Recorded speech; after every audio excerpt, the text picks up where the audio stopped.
जय गुरुदेव। श्री पुराण पुरुषोत्तमाय नमः। श्री गणेशाय नमः। श्री शिव महापुराण विद्वेश्वर संहिता।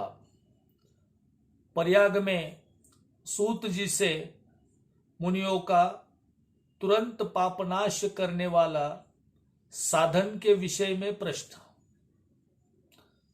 आद्यंत मंगलम जात समान भाव मार्य तमीश मजरामर मात्मदेवम पद्मानन परबल्ल पदोनोदशील समान्वयते मनसी शंकर बिंबवेकेशम।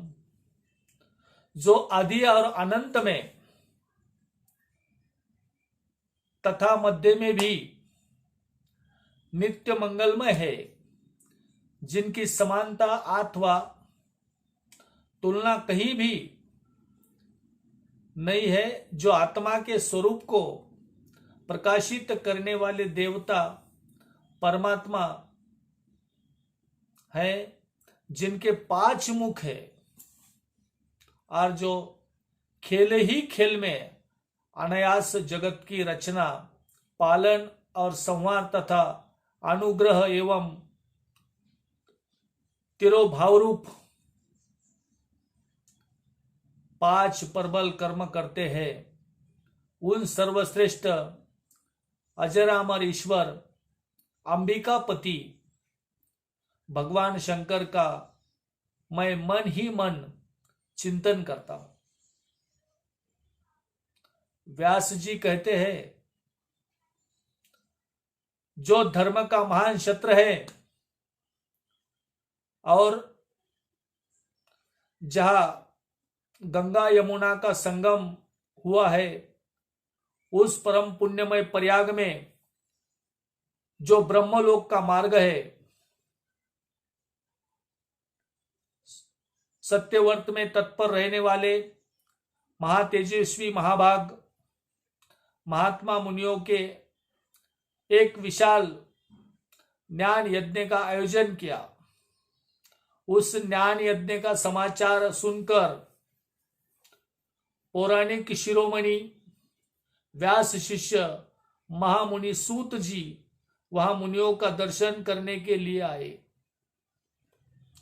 सूत जी को आते देख वे सब मुनि उस समय हर्ष से खिल उठे और अत्यंत प्रसन्न चित्त से उन्होंने उनका विधिवत स्वागत सत्कार किया।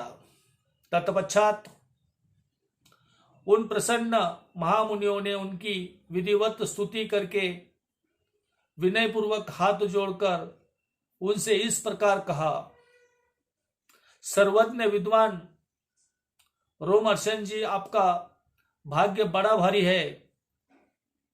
इसी से अपने व्यास जी के मुख से अपनी प्रसन्नता के लिए ही संपूर्ण पुराण विद्या प्राप्त की। इसीलिए आप आश्चर्य स्वरूप कथाओं के भंडार है। ठीक उसी तरह जैसे रत्नकर समुद्र बड़े बड़े सारभूत रत्नों का आगार है, तीनों लोकों में भूत वर्तमान और भविष्य तथा और भी जो कोई वस्तु है वह आपसे अज्ञात नहीं है। आप हमारे सौभाग्य से इस यज्ञ का दर्शन करने के लिए यहां पर पधारे हैं और इसी व्यास से हमारा कुछ कल्याण करेंगे, कल्याण करने वाले हैं, क्योंकि आपका आगमन निरर्थक नहीं हो सकता।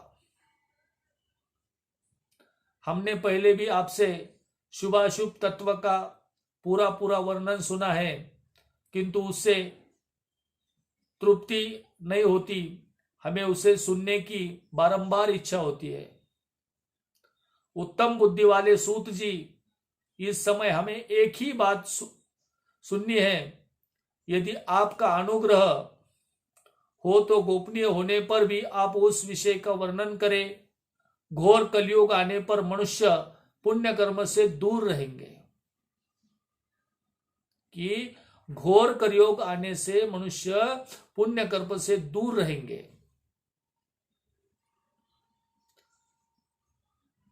दूसरों में फंस जाएंगे और सबके सब सत्य भाषण से मुंह फेर लेंगे।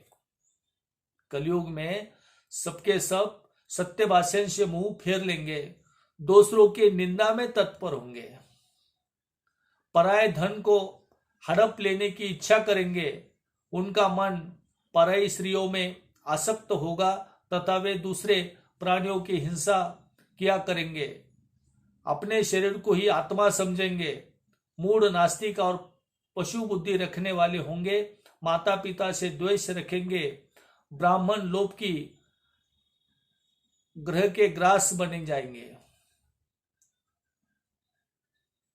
वेद बेचकर जीवित चलाएंगे, धन का उपार्जन करने के लिए ही विद्या का अभ्यास करेंगे और मद से मोहित रहेंगे, अपनी जाति के कर्म छोड़ देंगे, प्राय दूसरों को ठगेंगे, तीनों काल की संध्या उपासना से दूर रहेंगे, ब्रह्म ज्ञान से शून्य होंगे, समस्त क्षत्रिय भी स्वधर्म का त्याग करने वाले होंगे, कुसंगी पापी और व्यभिचारी होंगे, उनमें शौर्य का अभाव होगा, वे कुचित चौर्य कर्म से जीविका चलाएंगे, शूद्रों का सा बर्ताव करेंगे और उनका चित्त काम का किक्कर बन रहेगा, वैश्य संस्कार भ्रष्ट, स्वधर्म त्यागी,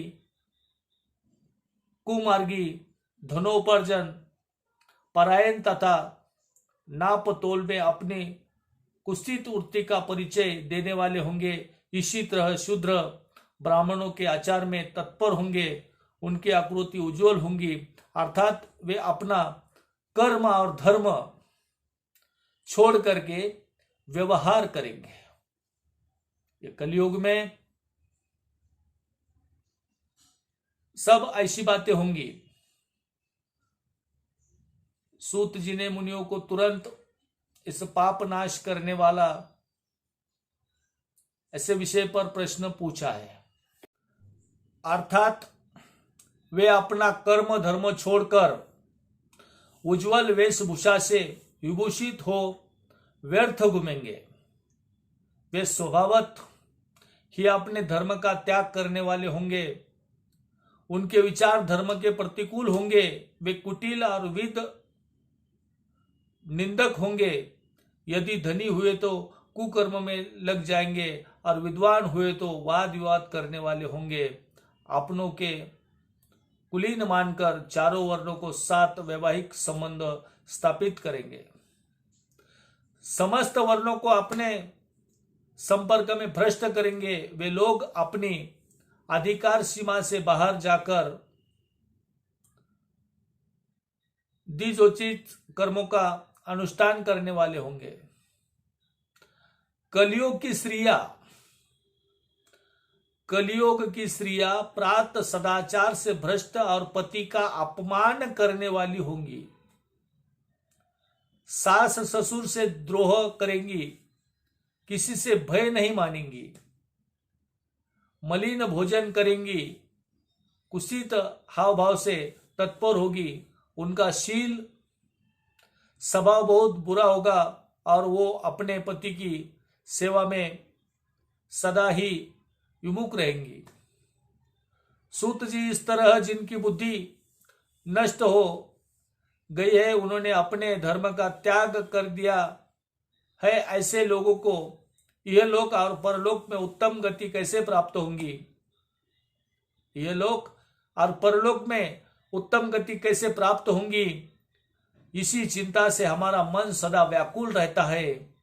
परोपकार के समान दूसरा कोई धर्म नहीं है। अंत जिस छोटे से उपाय से इन सबके पापों का तत्काल नाश हो जाए, उसे उस समय कृपा पूर्वक बताइए, क्योंकि आप समस्त सिद्धांतों के ज्ञाता है। व्यास जी कहते हैं, उन भवित आत्मा मुनियों की यह बात सुनकर सूत जी मन ही मन भगवान शंकर का स्मरण करके उससे इस प्रकार बोले,